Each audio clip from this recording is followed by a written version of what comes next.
Hey guys, it's DMaxStore. I'm very happy to be back here again with you with this video. I got new tires. I've done a lot of little stuff. I got a lot of parts. Yeah, it's really changed the look of the truck. I'm sitting here looking at it thinking, my God, I mean, I wish I'd done this sooner. But it wasn't necessary, and it's a lot of money. I couldn't be happier with the way it's turned out, and I'm just like a kid in a candy store every time I look at this thing. So I guess without further ado, here's the reveal.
So as you can see, yeah, the truck's got mud tires on it now. I am running a big old Toyo MT. I swapped from the ATs, and I could not be happier. 8Ball's out here with me today. She's got her little booties on because, well, I just got them. She's got to get used to them. Anyway, that's not the point of this video. Toyo MTs. They're a very badass looking tire to me. They're real big, thick lugs. I have not really done much off-roading with these yet, but wow, I cannot wait to. The size that I went with, if she'll get out of the way, is right here, 305/70 R16. These are still the same 16-inch wheels I had before. Mickey Thompson Classic IIs, 16 by 8 -12, I think they are. And so yeah, that's the tire setup. I had the truck leveled beforehand, leveled, lifted. The 2-inch zone lift, which is basically keys and blocks, and that pretty much does it for the lift. These tires don't exactly clear perfect. In fact, I am planning to NorCal this truck. If you don't know what that is, it's not really that complicated. It's actually very common too. If you look, right back here is where it's been rubbing, if you can tell. There's a piece of metal that comes out right here, and you can kind of cut it and bend it out of the way.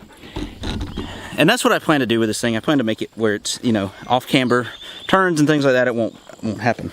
So let's talk about these tires. I got them here at a local shop, Tiger Tire and Auto. Big shout out to them. They gave me an absolutely astounding quote on these tires. To be honest, they beat everybody. Even online prices, they beat. So I was kind of surprised by that. I've got my receipt right here. As you can tell, 305/70 16 Toyo Open Country MTs. $249 a piece, so that's $996 for the tires. Cost me about $1,100 to do these tires.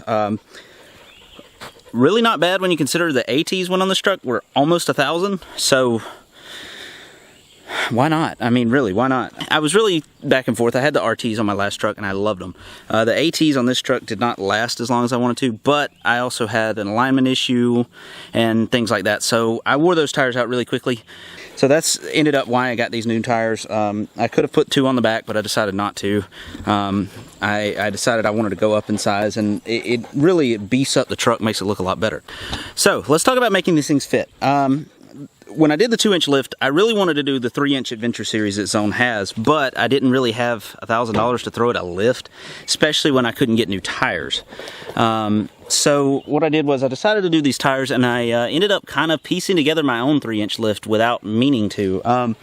So once again, Rough Country Scratch and Dent Store got me really bad. I went on there, and they had these for sale, and I was really shocked. If I can get you in here, the upper control arms right here. Those are almost, I'll have to look it up. I'll put the price up here. I think they were like $400 brand new. I got them for $150, both of them. And the only issue with them is that they did not drill the cotter key hole in one of them. Not a big deal. I can drill a hole. In fact, I probably will. I haven't yet. Loctited them and everything, so I'm not expecting an issue. So I have a set of upper control arms for really cheap. Zones, that's where most of the 3-inch kits go, because once you get up above 2 inches, they start bottoming out on those bump stops, and it's not very fun to drive like that, because I did that by accident the first time. So I got those, and I was waiting to put those on until I had gotten the Diff Drop. Now, I could have done the 3-inch lift with just those and the keys that I had, cranked them up a little more, and made it work. But when you do that, the CV angles are like this. I mean, they are like sharp. So what I did was I went and purchased a Zone, I think it was 2301 or something like that. I'll put the part number up here if I find it. And it's actually a differential drop. So if you can tell, if you can look there and tell, and see my CV axles, are almost, in fact they actually are almost absolutely horizontal. It's hard to see in there, I know, but anyway, trust me, they're almost horizontal. So by doing that, I get the 3-inch lift, but it also makes everything last a lot longer. So I was really keen to do that, and after reading the instructions online and everything, I knew you'd need an alignment. I was getting alignment with these tires anyway, because I'm not going to put $1,100 worth of tires on the truck and then not align it, because that's 60 bucks that I saved, but I might have ruined $500 worth of tires. So I ordered that and did that. Now, let's talk about this kit, because it's kind of intense. So these are the instructions for the differential drop. Now, it's kind of funny because if you look here, these instructions, even though they're for the diff drop, say the 3-inch lift kit. So, but when you really think about it, the 3-inch lift is nothing but keys and upper control arms. So the differential drop is the big portion of this. Now, this is 18 pages of instructions, front and back. So it's intense. Now, doing torsion keys and blocks is, honestly, it's really easy. You basically just have to have the torsion bar tool, which you can rent at O'Reilly's like I did. So let's talk about what it takes. So in here you get to, after you've taken the keys and the shocks off, basically you have to you start taking the differential out.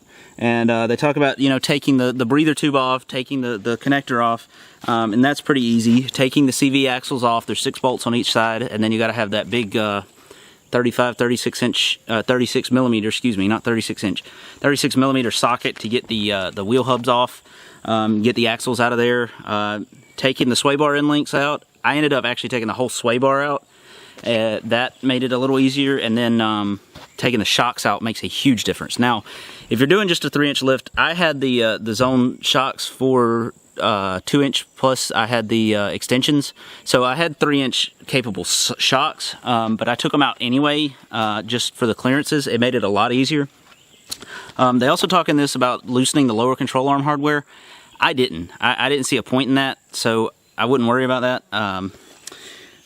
So loosening the upper control arm, well, you're gonna have to take them out anyway. I would wait and do that last, because once you have those out, those spindles want to do this, your wheel hubs want to do this, and they're very heavy, very awkward, and just a pain in the butt, so doing them one at a time afterwards is not a big deal. So let's get into where I had issues. They say this is a level 3 difficulty. Okay, I'll give it that. It's not too bad, but they give it time. Estimation, this is funny, estimated installation, hours. Wait, right there, hours. I think it said somewhere like 6 hours, I thought I read. I didn't think it was going to take very long. I was wrong. It took me 3 days, and I'll talk about why here in a second. So what you do is you take that the front rear cross member out that's right behind the differential. You take that out, and then you have to cut. So what you have to do is you have to actually cut this ear off, and they go into it here. So to get the differential out, it doesn't just pop out. This is where I wish Zone had changed what they said. They talk about cutting that bracket off. In fact, I can show you the pieces that I've got here. So they talk about cutting the bracket off, the pieces off. Now this piece is actually what that cross member mounts to. So it sits in the truck up against kind of the lower control arm pocket like this, and that cross member bolts to this. Well, this is also where the differential bolts is right here. And what it says is just lop this off, and then it'll allow for easier differential removal. Now, they're right about that. Yes. Oh, that didn't work. All right. Well, they're right about that. It does make the differential removal a lot easier. Without that in the way, the differential basically just falls right out. So it's not too bad. Let me clarify here. It does not fall right out when you unbolt that and take it out. There's actually 3 mounting points. You got 2 bolts on the right side, and then you got one in the front of the differential on the left side and one in the back of the differential on the driver's side. So there's 3 mounting points. So you take that one off, lop it off. That's pretty easy. Then you take the 2 bolts out of that side, take the one up off the top, which is kind of challenging to get to. And then the whole differential just drops right out. I had a floor jack. It's a little awkward because it's kind of off balance, but floor jack, you can handle it. It's not that bad. It's about 150 pounds. Helps to have help, but for the most part, I didn't have help. My girlfriend Carrie helped me as much as she could getting it back in, but it wasn't our fault, it wasn't her fault or anything like that. It just wouldn't go, and I'll talk about that here in a second. So anyway, once you have the differential out, you have to make another cut. And what you have to do is you have to measure and cut this control arm pocket off to allow room for their new bracket. Now, their bracket, holy crap, that thing was huge. It was like this big, and it probably weighed, I mean, it must have been 30 pounds. It was heavy. So it's solid. If you can see this picture here, where this meets this cross member right here, this pocket right here, you cut that off like this. You kind of take a cut like that. Well, there's a piece of metal left right here where it's welded, and Zone actually has a little bit of clearance built in, so you don't have to actually like grind that smooth. And that was really nice because I started doing that and then I realized how it worked. It actually slides up underneath, not in from the side, and that's really nice. Now, one bad thing is I took their measurements, I cut at their measurements, and my cut was too short. For that extra bolt, it was actually a little too short. So the second bolt wouldn't go in. The fix for that is not too bad. You just weld that bracket in place. I was going to do that anyway. I just don't have a welder here, so I got to go home to do that. And so, yeah, I only have 1 bolt in it right now. Haven't had any trouble. Hasn't moved at all. It's been really good. So I still want to weld it, but if you screw up like I did, it's not the end of the world. Another thing about that bracket, when I pushed it up there wasn't enough room. It wouldn't slide all the way up so that the whole, what you basically do is you take that lower control arm bolt out and you replace it with one that they gave you and push it through there. Well, there wasn't enough room. So I ended up taking a floor jack and pushing that bracket up onto the truck. I mean, I was picking up the weight of the truck and finally got that bolt to go and just kind of left it. So, you know, their tolerances were a little tight, but that's okay. So that's kind of what the bracket looked like. It's hard to see, but that's what it looked like. It's not that bad. So you have to drill the second hole for the, it's kind of like an alignment bolt to keep it from rolling, if you wanted to use that. Then you got to start putting the differential back in. Now they give you this drop piece right here. It's actually 2 pieces with a sleeve. You kind of put that in loosely, and then you can push the diff up in it, and it kind of attaches like that. It's good that they give you a lot of pictures with this. That's the nice thing about it. And then on the other side of the differential, they give you this block and some these nuts. Actually, you thread them onto the studs that are out of the truck, and then you put the block in there and you raise the diff up, and they give you 2 new bolts that hold that diff up. So that worked really well. That went good. Oh, another thing, you have to take the front drive shaft off. It's just 4 bolts. You take that U-joint out. Just be careful it doesn't come apart. I tried to pull the drive shaft out of the transfer case, but I'm not quite sure how it was in there. I didn't play with it too much, so I just kind of zip tied it up to the frame, torsion bar, something like that. So you may have to do that. Just, you know, it's not that big a deal. So let's talk about getting the differential in and out. Getting it out was pretty easy. Once I made that cut, it just kind of like rolled out and it came right out. That wasn't a problem. Now getting it back in, I had that back bracket in, I had that front bracket in. I was all ready to take it.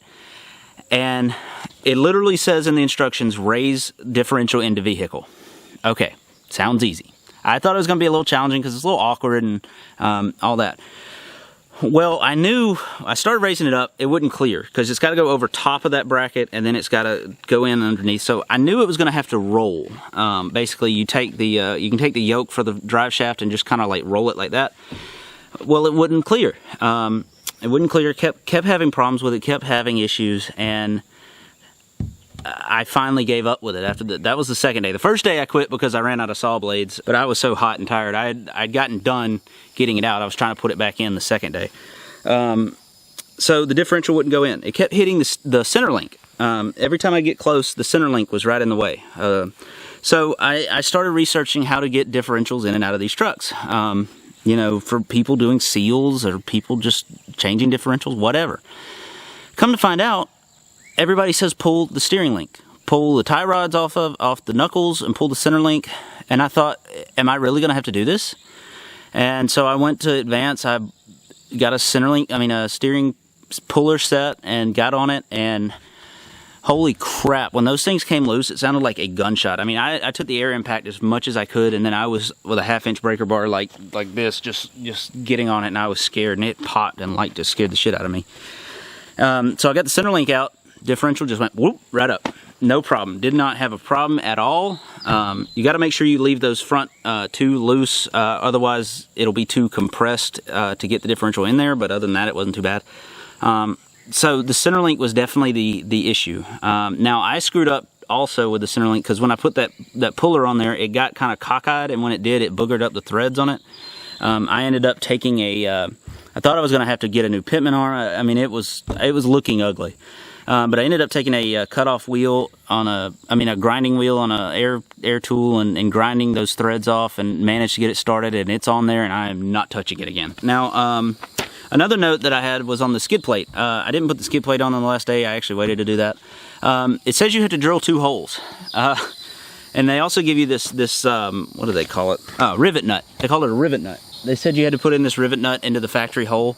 You did. It said you had to clearance the factory hole. I looked around for a drill bit, almost spent way too much money, ended up getting a step drill at Harbor Freight, got there, and it was bigger than my step drill, so it was already clearanced enough. In fact, it was a little too big, but I had to hold it and make it work. It was kind of challenging, but I ended up getting the rivet nut to work just as it was supposed to, worked great.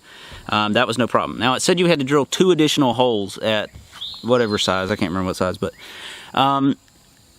funnily enough, one of those extra holes actually lined up with a stock skid plate hole, and when I threaded the 7/16 bolt in there, it caught threads and went right in there just like it should have, just like the factory bolt would have, and so I left it. I said, okay, if it's going to thread in there, and I mean, it was a good tight thread. And so that gave me the idea on the last one. I actually didn't drill it out like they said. I drilled it out to whatever the size was and tapped it, and now so I don't have to worry about putting nuts on the backside. Instead, they're tapped, and that's actually really, really nice. So that's pretty much all there is to it. Of course, the control arms, shocks, all that good stuff. And they give you a little bit of things back here on how to install the rivet nut. So, yeah, I mean, that's the Diff Drop. It was a 3-day ordeal. I thought it was going to take a few hours. It ended up taking 3 days. And it was just not fun. Not fun at all. So, you know, moral of the story is make sure it's not your daily driver. So I'll show you under here what it kind of looks like. Right there is that new bracket. There's the factory cross member. You actually put it back on top of that bracket, and that's the new Diff Drop relocation bracket. And you can see the skid plate right there. And one thing I don't like is it leaves all that unprotected from the factory skid plate. Like I said, it leaves all that unprotected from the factory skid plate. I have my factory skid plate up there. It's actually a little bent. That cross member was bent. Whoever had this truck before me really screwed it up. But that actually didn't cause an issue. I straightened that cross member out, and it's worked just fine, so no problems there. Anyway, I hope you enjoyed this video. I hope you learned something about this Diff Drop. It's definitely challenging. It's better to have some help with it, but in my eyes, it's really worth it because it's going to prolong life, especially those CV shafts. Those things are not cheap, and ball joints and things like that. So I think it's a good investment for, I think it was $250, and you can also jack up those keys a little bit more, which everybody loves. If you like this video, please like and subscribe to the channel. Follow me on Instagram. Also, guys, thank you so much for 100 subscribers. I know it's a tiny milestone, but it's a big one for me. Just keep growing every day, and I'm happy for that. I'm glad you guys are enjoying some of this content at least. I've definitely tried to put my all into it.